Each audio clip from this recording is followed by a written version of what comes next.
Namaste.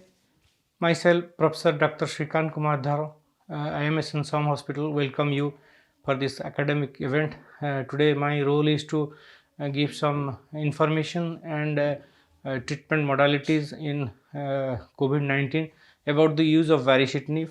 Today, I am here for deliberation. My role is management of hospitalized patient of COVID-19 and role of baricitinib. Now the things the virology, the transmission, the other drugs which are used in COVID-19 infection, and what are the clinical trials which had given the positiveness about this drug, and benefits of remdesivir and baricitinib, which I am to elaborate in my talk. Introducing, as you know, it has started with corona infection in 2019 in Wuhan, and now when 2021 with a rapid surge, with secondary surge in India. More than crores of people has been affected, and this is a RNA virus which is causing much of much of infection and load. And the course of COVID-19 infection, there are stages of involvement of lungs: stage 1, stage 2, and stage 3. Stage 1 being the asymptomatic phase, where there is a viral response phase, and there is a stage 2 where a non-severe symptomatic cases are there, and stage 3, which is a severe respiratory inflammation, where you find the ARDS cases and hyperinflammatory phase, and you can find the cytokine storm, in which it is deadliest for the patients to handle. Now the thing which is the deadliest, as I have mentioned, the cytokine release syndrome, which is part and parcel of the critical illness in COVID-19. In COVID-19 infection, it is a inflammatory response, and the sequelae to inflammatory response from the dendritic cell or the monocyte or macrophage, we see there is a response called as cytokine storm, which leads to ARDS, multi-organ dysfunction, hyperinflammatory syndrome, and consequently death. Now the syndrome, the cytokine release syndrome, as in COVID-19, you can see in a normal person, whenever there is a viremia, it depends upon your body response. Whenever there is a infection, the macrophages, they release TNF alpha, interleukin 10, which are due to which we get this type of symptom or inflammatory response, in which we say that the lymphocyte count is decreased, and it is a marker of the infectivity in COVID-19 infection. Now whenever there is a severe COVID-19 infection, the response is increased. That is why you get a higher level of interleukin 6, which is a marker if you consider cytokine storm, impending cytokine storm, or the increased LDS, increased D-dimer, and increased CRP level, which is also marker of this cytokine storm, which you see, or decrease lymphocyte count. As is seen in primary infection, it gradually goes down. So these are the markers of severe COVID-19 infection, clinically depicted by higher oxygen demand and patient presenting with ARDS, as shown in ABG, the decreased PF ratio. So these are the markers with the infectivity as well as dreadness in the case of COVID-19 infection. Next is the role of varicitinib. We know there are so many guidelines about so many drugs like remdesivir, other antiviral drugs which are being used, like oral medication which are given primary symptomatic or moderate disease. Later on, whenever patient get critical, we get hospitalized, the role of steroids come, the low molecular heparin comes, and then comes the role of other drugs. I am going to discuss about the role of varicitinib. The mechanism of action, as I have mentioned earlier, the virus enters the receptor mediated by use of receptor mediated endocytosis in the cell, like the ACE2 cell, which is present almost in most of the organs in our body, and mostly in pneumocyte, where the more of the affection occurs. And due to this, the mechanism of action, as I have mentioned, the entry, it prevents the entry as well as the viral replication. Thereby it is acts as an antiviral agent, as well as I was saying, the anti-cytokine effect, which is a marker of deadpoolness in COVID-19 infection, like hyperinflammatory response. The responses as depicted by interleukin 1, interleukin 6, interleukin 7, interleukin 8, 9, 10. These are the markers of hyperinflammation, and again this drug is a profound effect on these interleukins. That's why it is a anti-inflammatory agent to be used in cytokine storm. Now next is how it is role, and because the guideline says that it has to be used with remdesivir. You know about the remdesivir as monotherapy is used in hospitalized patients with severe COVID-19 infection, and data suggests that it reduces time to recovery among those patients with severe disease. Now the role of JAK1/2 inhibitors comes, which I have mentioned, the interferons, the interferon gamma, interferon alpha. These are all hyperinflammatory response which get aggravated in case of cytokine storm, which the role of both the drugs comes. Now the international recommendation about baricitinib, I want to describe. US FDA recommendation in adult and pediatric population more than 9 years of age, 4 mg once daily. In pediatric population 2 to 9 years of age, 2 mg once daily has been recommended to permit emergency using baricitinib in combination with remdesivir. Not a single drug has to be given in remdesivir in moderate to severe cases for the treatment of suspected in laboratory suspected COVID-19 in hospitalized cases and pediatric patient more than 2 years of age, to whom those patients who need requiring supplemental oxygen, those who are required non-invasive ventilation or ECMO in those patients. So severely ill patients needing extra oxygen support are most of the indications where baricitinib has to be used, and EGFR aminotransferase level like LFT, RFT and CVT has to be determined prior to the dosing schedule, just to exclude a sepsis in this patient. Those in these cases you can use the baricitinib safely. Now other society like the PMDA in Japan also has endorsed this in COVID-19 infection. The dosage form, as I have mentioned, this is 2 mg or 4 mg in adult. It has to be given 4 mg, and the duration is up to 14 days. The indication, the baricitinib in combination with remdesivir for the treatment of suspected COVID-19 laboratory confirmed cases and in hospitalized patients requiring supplemental oxygen, invasive ventilation or ECMO. These are the indications where has to be given. In our clinical practice, those patients who are going towards cytokine storm, any laboratory indication or clinical indications of cytokine storm, excluding the sepsis, in those cases these are the primary indication which we are using. And the evidence with the NEJM journal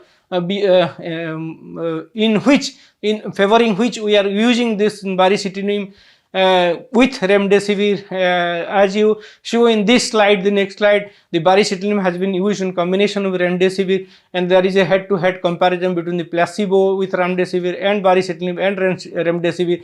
The 4 mg daily they have used for up to 14 days. The outcome endpoint you can see in this next slide. Time to recovery by day 29 defined at the first day, patient satisfied 1, and the hospital patient not requiring supplemental oxygen on ongoing medical therapy or not hospitalized limited. So the primary endpoint you can see in the next slide. You can compare the number of death by day 15. This is comparing 8 versus 15 against placebo. So the Kaplan-Meier estimate, you can compare 1.6 against 3.2. So around 50% reduction in the mortality rate in this trial. That is why this is beneficial. Next slide, you can see the results of baricitinib remdesivir versus remdesivir in this severe COVID-19 infection. The trial said there is 30% higher odds of improvement in clinical status at the day 15, and the odds ratio is 1.3. You can see the median time of recovery compare between baricitinib and remdesivir plus and placebo remdesivir. There is a clear-cut evidence that the 28 days mortality percentage is 5.1 against the 7.8, sees that it is efficacious in case of moderately severe. So the next slide, the benefits of baricitinib, as I have mentioned, it has antiviral activity, it has anti-cytokine activity. The anti-cytokine activity, as I have mentioned in the pathophysiology, the IL-2, IL-6, IL-10, interferon gamma and GCSF are in the role of these in the cytokine storm, and there is significant reduction in baseline IL-6 after the use of baricitinib has been seen in clinical practice.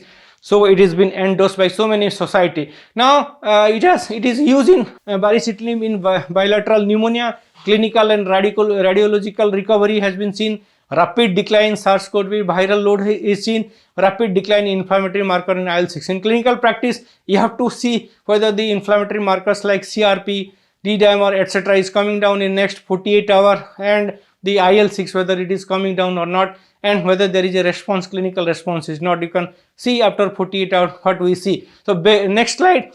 Benefits of baricitinib along with remdesivir. There is less likely of mechanical ventilation, as we have seen there is a mortality reduction in 28 days. There is less like the patient requires ICU transfer. You know, those patients who have been intubated, those patients going critically in our setup or our Indian setup, they are very much fatal in this second wave. So the use of baricitinib is a role model to be used in this time. And as you have seen in the trial cell, 58% discharge with the medication. The benefits of baricitinib along with remdesivir: safety. There is no higher incidence of adverse effect, as this trial said, consistent lower incidence of adverse effect. So this is there is a good safety profile.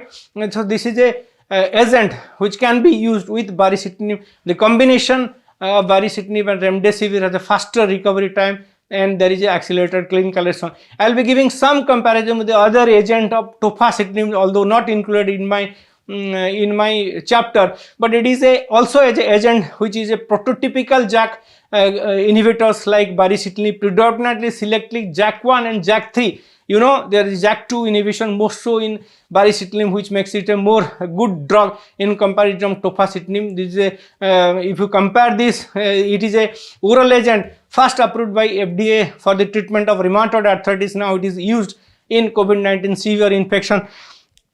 So the evidences in tofacitinib, you can see this publication, the anti-inflammatory treatment COVID-19 pneumonia with tofacitinib along with combination of dexamethasone. As I was saying, remdesivir plus baricitinib, this evidence says that with use of dexamethasone, there has got evidence.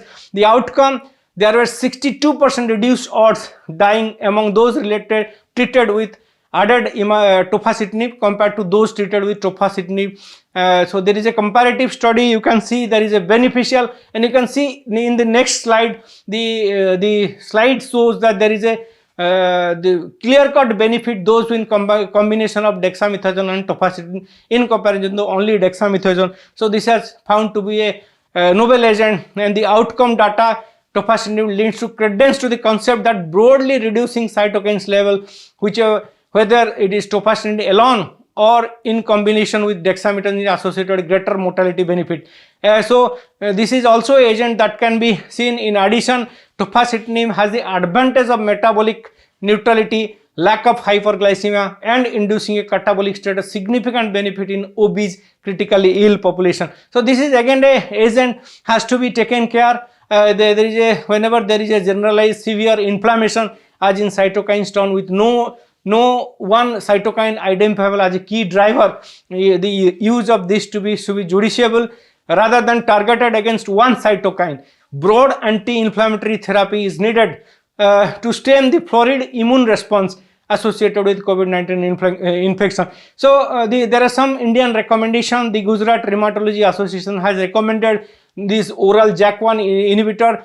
They have advised to start it after 48 hours of steroid therapy, where CRP fails to decrease by 50%. If it is increasing rapidly, this is the indication that patient is going to hyperinflammation, probably a cytokine storm, just by excluding sepsis by doing a Procal, CBC and other markers of infection, and you can start this drug after 48 hours of dexamethasone use, and you can follow up this patient with a 10 milligram twice daily dose for around 10 days, but you have to avoid whenever the eGFR is less than 30 ml per minute. At this point, this use is beneficial. They have given some indication in the next slide, which can show the immunomodulatory treatment is recommended in COVID-19 infection. Like when you exclude a secondary infection, you can start whenever the SpO2 is below 94% in room air, SpO2 falling by more than 4% from the baseline